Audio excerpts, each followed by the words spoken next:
Hello दोस्तों, राज MD online classes में आप सभी का स्वागत है दोस्तों।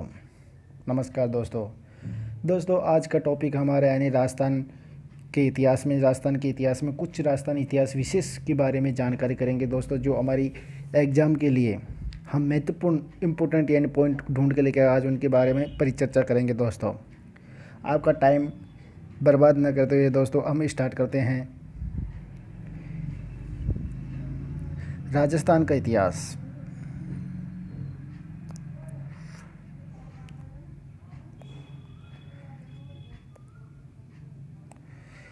ये हमारा टॉपिक है दोस्तों, राजस्थान का इतिहास। दोस्तों राजस्थान इतिहास यानी हम राजस्थान के इतिहास के बारे में जानकारी पढ़ेंगे दोस्तों।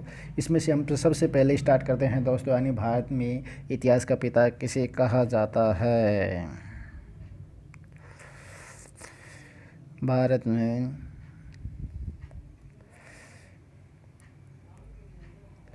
इतिहास का पिता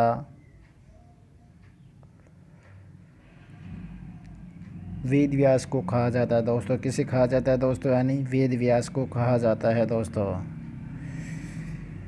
वेद व्यास को कहा जाता है दोस्तों, यानी भारत में इतिहास के पिता वेद व्यास को कहा जाता है दोस्तों। दोस्तों प्राचीन नाम यानी वेद व्यास यानी प्राचीन इतिहास का नाम होता है दोस्तों। प्राचीन नाम जय साहित्य के नाम से भी जाना जाता है हमारे इतिहास को। प्राचीन नाम हमारा आता है जय साहित्य।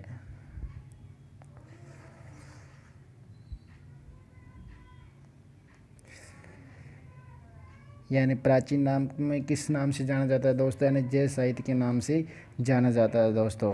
और महाभारत की रचना वेद व्यास के द्वारा की गई थी दोस्तों। किसके द्वारा की गई थी दोस्तों, वेद व्यास के द्वारा की गई थी दोस्तों। दोस्तों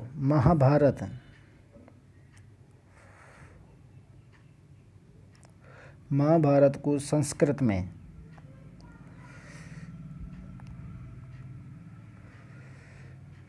लिखा गया है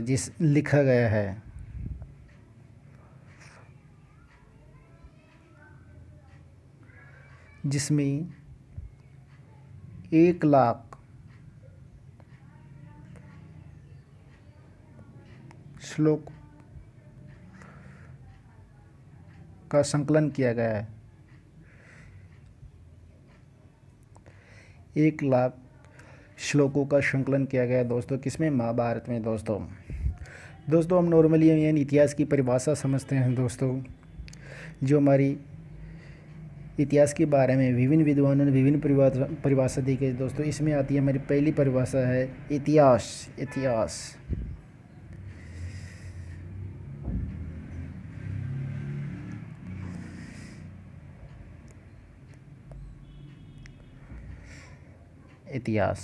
इतिहास की परिभाषा है दोस्तों, यानी ये घटनाएं जो निश्चित रूप से घटित हो चुकी है उसे इतिहास कहा जाता है दोस्तों। किसी निश्चित रूप से जो घटनाएं घटित हो चुकी है उसे इतिहास कहा जाता है दोस्तों इतिहास के पिता हेरोडोटस को कहा जाता है दोस्तों।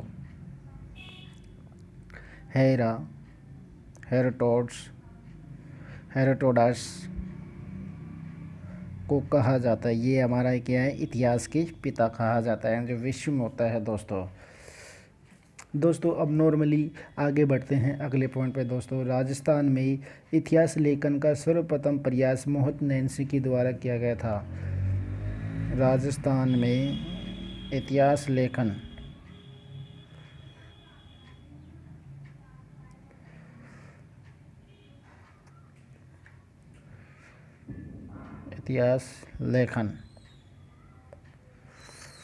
मोहत नैन्सी के द्वारा किया गया था दोस्तों।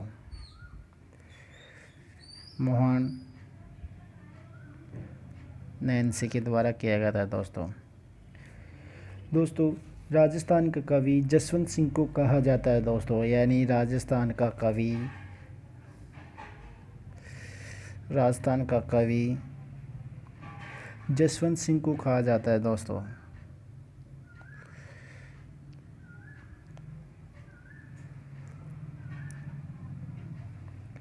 जसवंत सिंह को कहा जाता है दोस्तों। दोस्तों और बढ़ते हैं दोस्तों, और चीज़ जिक्र करते हैं दोस्तों। दोस्तों राजपूताना शब्द सर्वप्रथम प्रयोग जॉर्ज थॉमसन ने यानी कब किया था, यानी 1800 ईस्वी में किया था दोस्तों। राजपूताना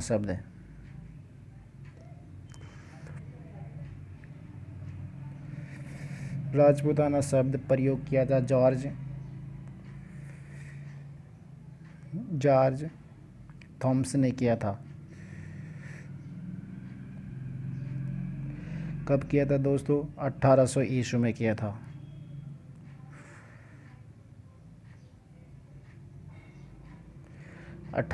ईस्वी में किया था दोस्तों।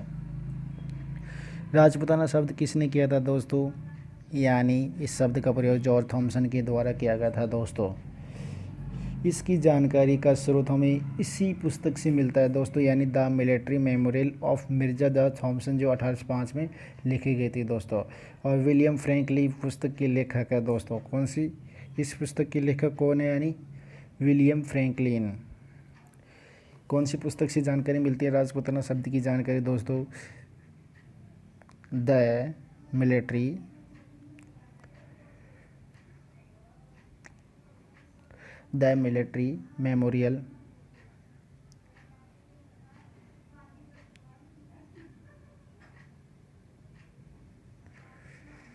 मेमोरियल ऑफ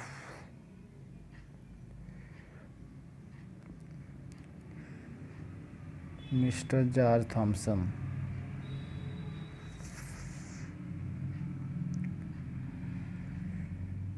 थॉम्स के द्वारा मिलती है दोस्तों। कौन सी पुस्तक से मिलती है दोस्तों? हमें द मिलिट्री पुस्तक से मिलती है दोस्तों जानकारी।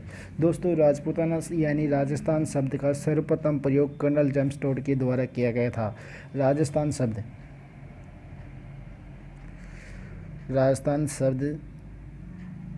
सर्वप्रथम किसके द्वारा किया गया था दोस्तों?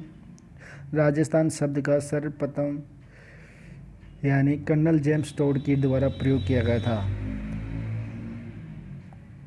कर्नल जेम्स टोड के द्वारा किया गया था दोस्तों, जो राजस्थान के इतिहास का पिता कहा जाता है दोस्तों। इसे कहा जाता है यानी राजस्थान के इतिहास का पिता कहा जाता है।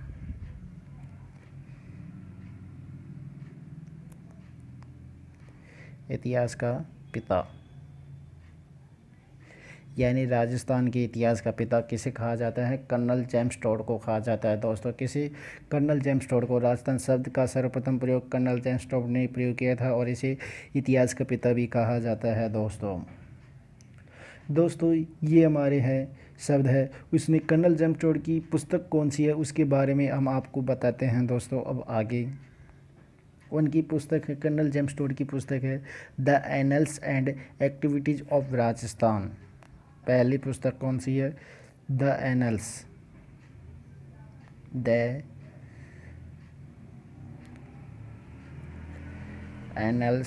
ऑफ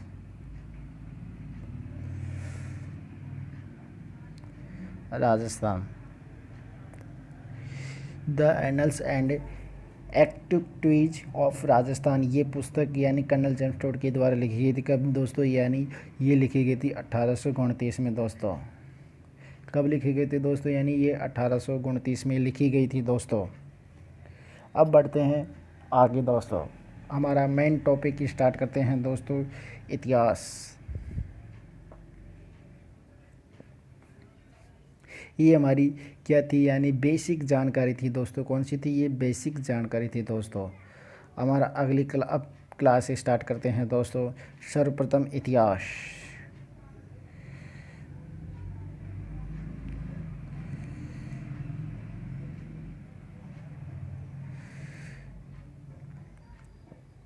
दोस्तों हम इतिहास स्टार्ट करते हैं। इतिहास दोस्तों, हम इतिहास को हम नॉर्मली यानी सामान्यतः हम 3 भागों में बांटते हैं दोस्तों। कितने भागों में? हम सामान्यतः 3 भागों में बांटते हैं। पहला भाग बांटते हैं यानी प्रागैतिक ऐतिहासिक काल के रूप में बांटते हैं पहला भाग। दूसरे के रूप में यानी आदि ऐतिहासिक काल के रूप में बांटते हैं इतिहास को।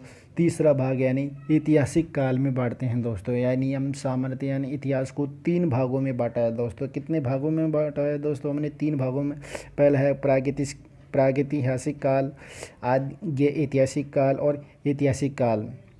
प्रागैतिहासिक काल यानी जो लिखित साक्ष्य उपलब्ध है दोस्तों, इसकी लिखित साक्ष्य तो उपलब्ध नहीं है दोस्तों। यानी प्रागैतिहासिक काल की जितनी भी सामग्री अभिलेख, जो भी शिलालेख जो भी मिले हैं, उनके लिखित या आभूषण जो भी मुद्राएं मिली है, वो लिखित साक्ष्य नहीं है दोस्तों इनकी। यानी प्रागैतिहासिक काल की जो भी वस्तुएं हमें मिली है, वो हमें क्या नहीं, यानी लिखित साक्ष्य नहीं मिले हैं दोस्तों। उसी प्रकार दूसरा टाइप का हमारा आगे ऐतिहासिक काल दोस्तों। आगे ऐतिहासिक काल के साक्ष्य लिखित तो मिले हैं, लेकिन अपठनीय है दोस्तों, यानी इनको हम पढ़ नहीं सकते दोस्तों। यानी जो आगे ऐतिहासिक काल की जो भी वस्तुएं मिली है, उनको हम पढ़ नहीं सकते दोस्तों। उसी प्रकार ऐतिहासिक काल की जो लिखित साक्ष्य है दोस्तों, जो भी जितने भी साक्ष्य मिले हैं ऐतिहासिक काल की लिखित साक्ष्य, उनको हम पढ़ सकते हैं दोस्तों। क्या कर सकते हैं? पढ़ सकते हैं दोस्तों। अब बात करते हैं आगे ऐतिहासिक काल की, यानी दूसरे की जो भी लिखित साक्ष्य मिले लेकिन पढ़ नहीं सकते, उनकी लिपि है सर्पिलाकार लिपि होती है दोस्तों। उनकी लिपि क्या होती है दोस्तों? सर्पिलाकार होती है दोस्तों। सर्पिलाकार लिपि वो होती है दोस्तों, यानी दाएं से बाएं, बाएं से दाएं जो लिखी जाती है, जैसे ऐसे, ये सर्पिलाकार लिपि के नाम से जाना जाता है दोस्तों। इसको आगे हम और भी डिटेल में विवरण के द्वारा आपको टेबल की सहायता से समझाते हैं दोस्तों।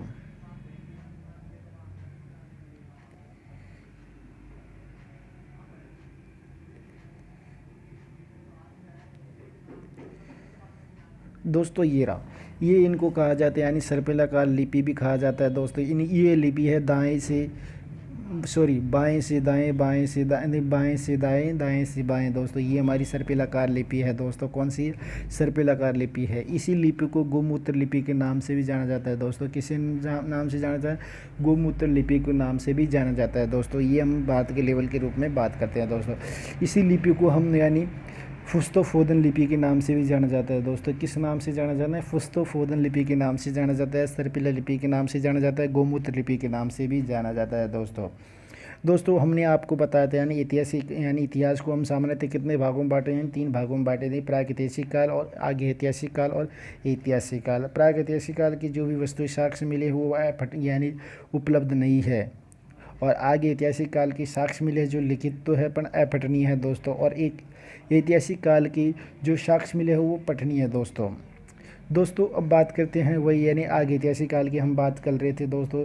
इसकी साक्ष्य की यानी जो लिपि मिली थी हमें सर्पिलाकार थी, जो अपठनीय थी दोस्तों, जो नहीं पढ़ ना सकती, उसको फुस्तोफोदन लिपि और गोमूत्र लिपि के नाम से भी जाना जाता है दोस्तों आगे ऐतिहासिक काल की जो भी साक्ष्य मिले हैं वो हमें मेसोपोटामिया और सिंधु घाटी सभ्यता पे मिले हैं दोस्तों। कहाँ से मिले हैं दोस्तों? यानी मेसोपोटामिया और सिंधु घाटी सभ्यता में मिले हैं दोस्तों यानी सिंधु घाटी सभ्यताएं जो यानी जितनी भी सभ्यताएं मिली है वो किसी न किसी नदी के किनारे या घाटियों के किनारे विकसित हुई है दोस्तों हमारे यानी सिंधु घाटी सभ्यता जो हमारी सिंधु नदी के किनारे हुई है, हड़प्पा सभ्यता हमारी, ये भी यानी ये जो नदी के किनारे पे हुई है। और मेसोपोटामिया दोस्तों, यानी मेसोपोटामिया जो भी सभ्यता है जो यानी इराक और ईरान की सभ्यता है, ये हमारी यानी दजला और फरात नदियों के संगम पर मिली है। दजला व फरात नदियों के संगम पे मिली है दोस्तों। किस पे? दजला और फरात नदियों के संगम पे मिली है दोस्तों। कौन सी यानी सभ्यता? हमारी मेसोपोटामिया सभ्यता मिली है दोस्तों।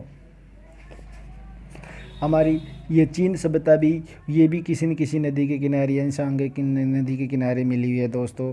उसी प्रकार सिंधु घाटी सभ्यता भी हमारी सिंधु सभ्यता के यानी हड़प्पा सभ्यता के किनारे, इसे सिंधु और हड़प्पा सभ्यता के संगम के नाम से जाना जाता है दोस्तों बढ़ते हैं आगे। अब अगले हमारे पॉइंट पे यानी राजस्थान के बारे में, जो राजस्थान के वैदिक साहित्य या वैदिक सभ्यताएं के बारे में आज हम डिस्कशन करेंगे दोस्तों। ये हमारा आज का मेन पॉइंट है दोस्तों।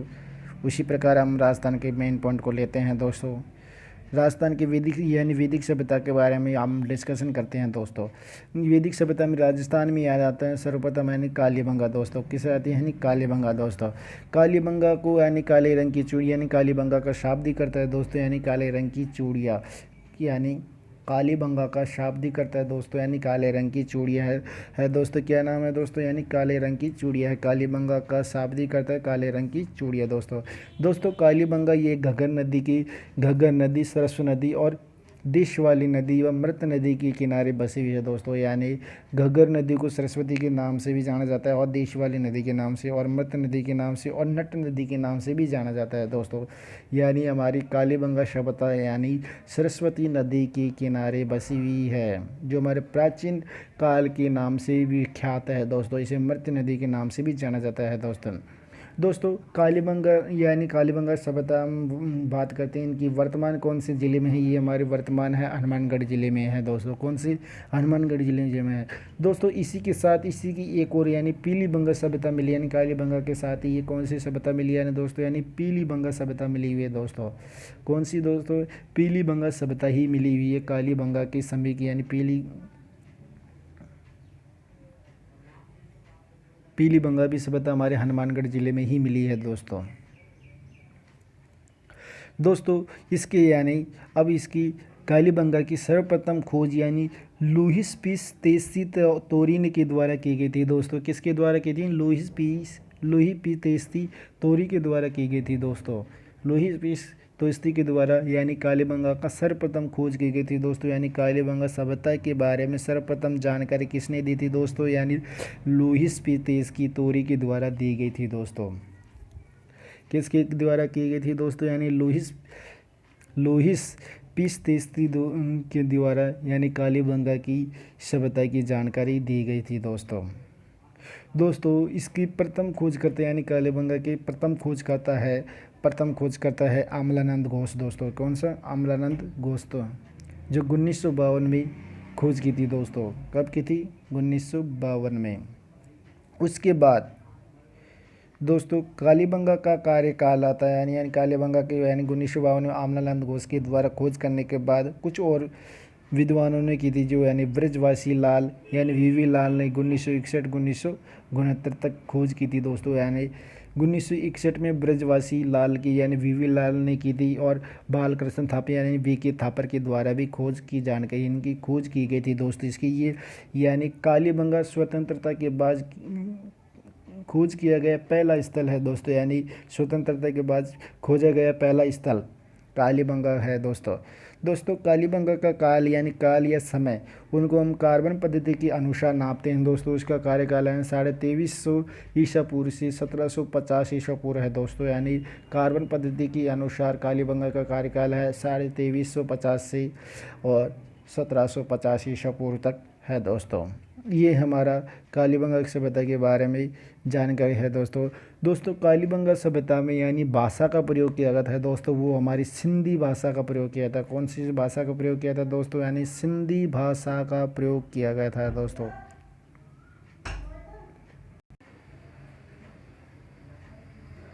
दोस्तों हमारे कालीबंगा का कार्यकाल काल समय हमारा है 2350 ईसा पूर्व से 1750 ईसा पूर्व तक है दोस्तों कालीबंगा की खोज सर्वप्रथम उसका जानकारी दी गई थी लुईस पीस तेस्ती के द्वारा की गई थी दोस्तों। और प्रथम खोजकर्ता के बारे में आपसे पूछ लिया जाए कालीबंगा के प्रथम खोजकर्ता के बारे में है अमलानंद घोष ने जो 1952 के रूप में दी गई है दोस्तों। ये हमारे NCERT की बुक और RBSC की बुक में ये एंथेटिक डेट है दोस्तों। उसके बाद इसके अमलानंद घोष के बाद खोज करता ब्रजवासी BK लाल थापर और बालकृष्ण BK थापर और VV लाल ने की थी जो 1961 से 1969 तक की थी दोस्तों सिंधु कालीबंगा के सभ्यता में सिंधी भाषा का शब्द को प्रयोग किया जो हमारी घग्गर नदी या सरस्वती नदी या देश वाली नदी या मृत नदी के किनारे है जो हमारे हनुमानगढ़ में है। इसी के साथ एक और सभ्यता मिली थी दोस्तों वो है उसको जाना जाता है पीलीबंगा के नाम से भी जाना जाता है दोस्तों। किस नाम से पीलीबंगा के नाम से भी जाना जाता है दोस्तों अब बढ़ते हैं आगे।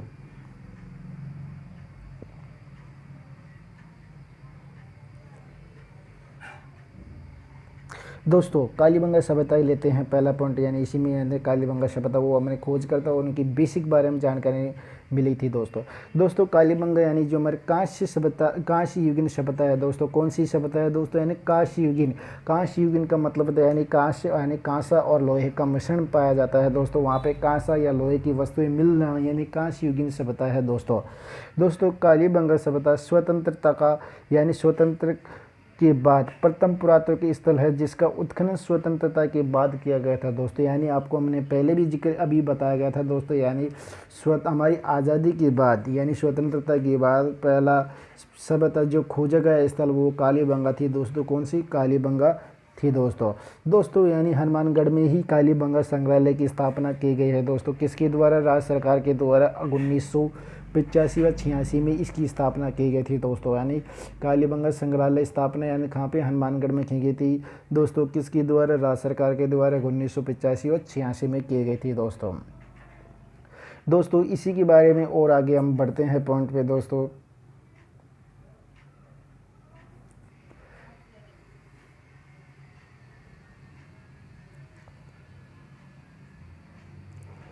कालीबंगा की कुछ विशेषताएं पढ़ते हैं दोस्तों हम इसकी।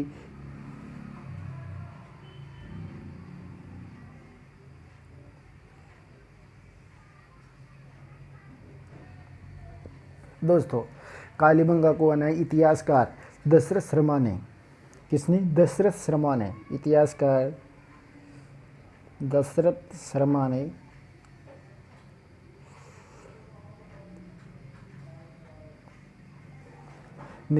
कालीबंगा को सिंधु साम्राज्य की तीसरी राजधानी बताई गई है। यानी कालीबंगा को सिंधु साम्राज्य की, किसकी? सिंधु साम्राज्य की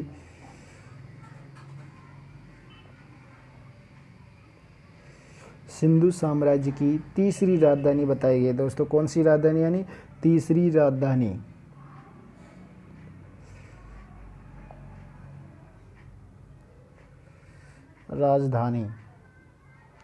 तीसरी राजधानी बताई गई दोस्तों। यानी डॉक्टर दशरथ शर्मा ने कालीबंगा को सिंधु साम्राज्य की कितनी यानी तीसरी राजधानी बताई है दोस्तों यह सभ्यता आदि ऐतिहासिक कालीन की हड़प्पा कालीन सभ्यता और कांस्य युगीन या नगरीय यानी नगरीय सभ्यता और मात्र शतात्मक सभ्यता के नाम से भी जाना जाता है दोस्तों। किसके नाम से भी जाना जाता है दोस्तों? यानी इसको आदि ऐतिहासिक सभ्यता, पहला पॉइंट इसमें आता है। इस सभ्यता को आगे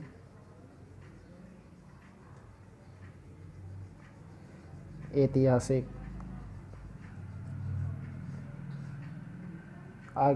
सभ्यता,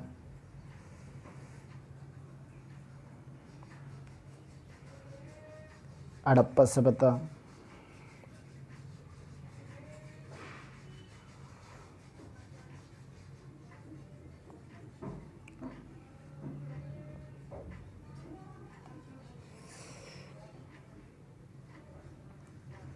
हड़प्पा सभ्यता के नाम से भी जाना जाता है दोस्तों।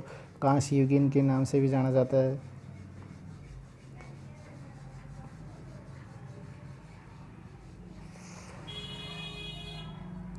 और इसे मात्र शतात्मक के नाम से भी जाना जाता है दोस्तों। ये हमारी सभ्यता है दोस्तों इस सभ्यता में यानी कालीबंगा सभ्यता का नगर नियोजन 2 भागों में बटा हुआ था दोस्तों। यानी इसका नगर नियोजन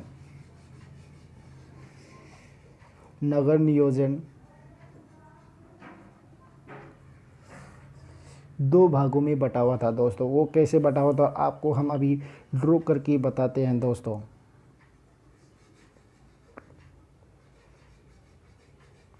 इसका कालीबंगा का नगर नियोजन 2 भागों में बटा हुआ था दोस्तों।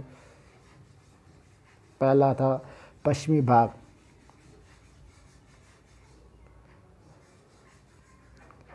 ये हमारा है पश्चिमी भाग, ये हमारा है पूर्वी भाग।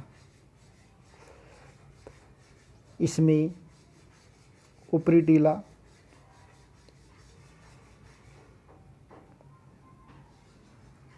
दुर्ग टीला,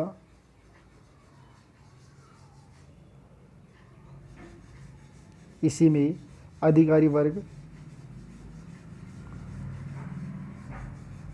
दोस्तों ये हमारा पश्चिमी टीला, ऊपरी टीला और दुर्ग टीले के नाम से भी जाना जाता है। इसमें अधिकारी वर्ग के लोग रहते थे दोस्तों। और जबकि ये यानी पूर्वी भाग में नीचे निचला टीले के नाम से जाना जाता है। कौन सा टीला है दोस्तों? यानी निचला टीला, निचला टीला, नगर टीला, इसी नगर टीले के नाम से भी जाना जाता है और निचला टीले के नाम से भी जाना जाता है दोस्तों। इसमें सामान्य लोग रहते थे, यानी जनरल लोग रहते थे, यानी सामान्य, इसमें अधिकारी लोग रहते थे, इसमें सामान्य लोग रहते थे पूर्वी टीले में दोस्तों। कौन से रहते थे दोस्तों? इसमें पूर्व टीले में यानी सामान्य और जनरल दो टीले रहते थे, यानी दो टीले थी। नगर नियोजन इसको दो भागों में बांटा हुआ था दोस्तों। पूर्वी यानी टीले में नगर, इसमें निचला टीला था, ये नगर था, इसमें सामान्य लोग रहते थे दोस्तों। और जबकि पश्चिमी टीले में यानी ये ऊपरी टीले के नाम से जाना जाता है, ये दुर्ग था, इसमें यानी अधिकारी वर्ग के लोग रहते थे दोस्तों। कौन से रहते थे लोग दोस्तों? यानी अधिकारी वर्ग रहते थे दोस्तों।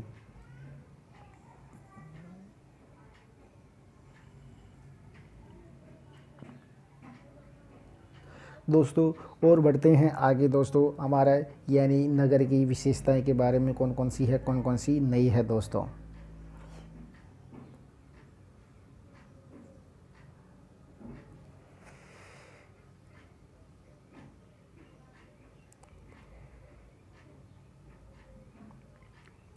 दोस्तों कालीबंगा की विशेषता के बारे में पढ़ते हैं दोस्तों। यानी कालीबंगा की विशेषता यहाँ की कालीबंगा में सड़कें समकोण पर काटती थी, यानी एक दूसरे को समकोण पर काटती थी दोस्तों, यानी समकोण पे काटती थी दोस्तों। यहाँ की कालीबंगा की सड़कें समकोण पर एक दूसरे को काटती थी दोस्तों। दोस्तों वहाँ के मकान, कालीबंगा में मकान कच्ची और पक्की ईंटों के बनाए जाते थे दोस्तों। कौन सी? कच्ची और पक्की ईंटों के बनाए जाते थे दोस्तों। उनकी ईंटों का आकार था दोस्तों, कितनी कच्ची और पक्की ईंटों का बनाया जाता है दोस्तों। उनकी ईंटों का आकार था दोस्तों, यानी 30x15x7x5, यानी 7.5 था दोस्तों। यानी 30x15x7.5, यानी 30:15:7 ये हमारा क्या था? ईंटों का आकार था दोस्तों। दोस्तों वहाँ की नालियाँ लकड़ी की बनाई जाती थी दोस्तों। वहाँ की नालियाँ यानी बांस की बनाई जाती थी। और वहाँ की छतें लकड़ी की मिट्टी का लेप करके बनाई जाती थी दोस्तों। क्या है? यानी वहाँ की जो भी मकान की छत थी वो यानी लकड़ी की मिट्टी के लेप करके बनाई जाती थी दोस्तों।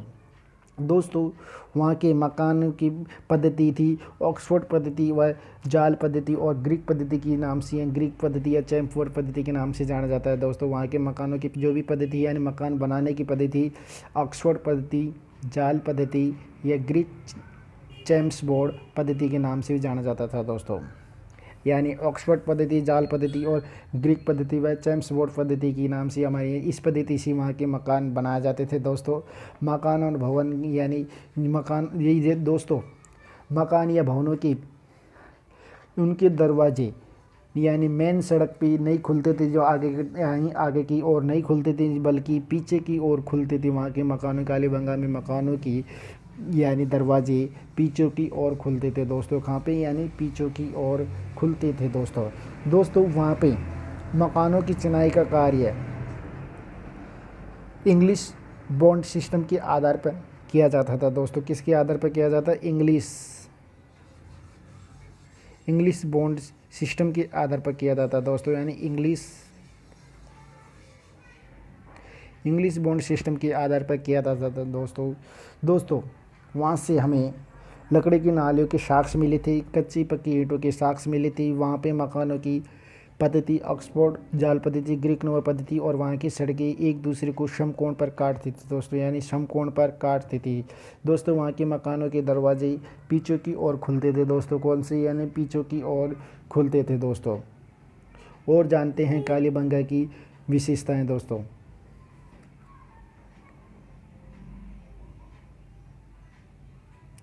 दोस्तों विश्व के प्राचीनतम यानी वहाँ पे दोस्तों यानी कालीबंगा से यानी जुते हुए खेत मिले थे, जो यानी विश्व के प्राचीनतम खेत के प्रमाण माने जाते हैं दोस्तों। यानी विश्व के प्राचीनतम प्रमाण मिले थे दोस्तों। कौन से? यानी जुते हुए खेतों के प्रमाण मिले थे दोस्तों। कालीबंगा से जुते हुए खेतों के साक्ष्य मिले थे दोस्तों, यानी जुते हुए खेतों के साक्ष्य मिले थे दोस्तों। दोस्तों विश्व में प्राचीनतम भूकंप के साक्ष्य यहाँ से यानी कालीबंगा से मिले थे दोस्तों। भूकंपों का पता यानी वहाँ के मकानों की यानी जो दीवारें हैं जिसमें उसमें क्या यानी दरारें आ रही थी उनसे इसके कारण यानी वहाँ का कालीबंगा की सभ्यता का पतन यानी भूकंपों या प्राकृतिक आपदाओं के कारण हुआ था दोस्तों। इस कारण वहाँ पे भूकंप के साक्ष्य भी मिले थे दोस्तों। कौन से यानी भूकंप के साक्ष्य मिले थे दोस्तों कालीबंगा से। दोस्तों एक साथ दो फसलें बोने के प्रमाण भी कालीबंगा से मिले थे दोस्तों, यानी कालीबंगा से मिले थे दोस्तों। एक साथ दो फसलों को बोने के साक्ष्य हैं दोस्तों यानी कालीबंगा से मिले थे दोस्तों। कहाँ से यानी कालीबंगा से मिले थे दोस्तों। जिसे वहाँ पे दो फसलें कौन कौन सी थी दोस्तों, यानी जौ और गेहूँ थी दोस्तों, यानी जौ और गेहूँ थी दोस्तों। कालीबंगा से साक्ष्य मिले थे दोस्तों।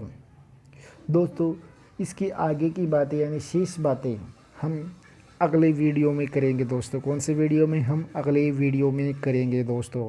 नमस्कार दोस्तों, और हमारा वीडियो आपको पसंद आया तो लाइक करना और शेयर करना दोस्तों, ताकि हम आपके लिए नेक्स्ट वीडियो और इम्पोर्टेंट लेके आए दोस्तों, जो आपके रीड के लिए ज़रूरी है दोस्तों। धन्यवाद।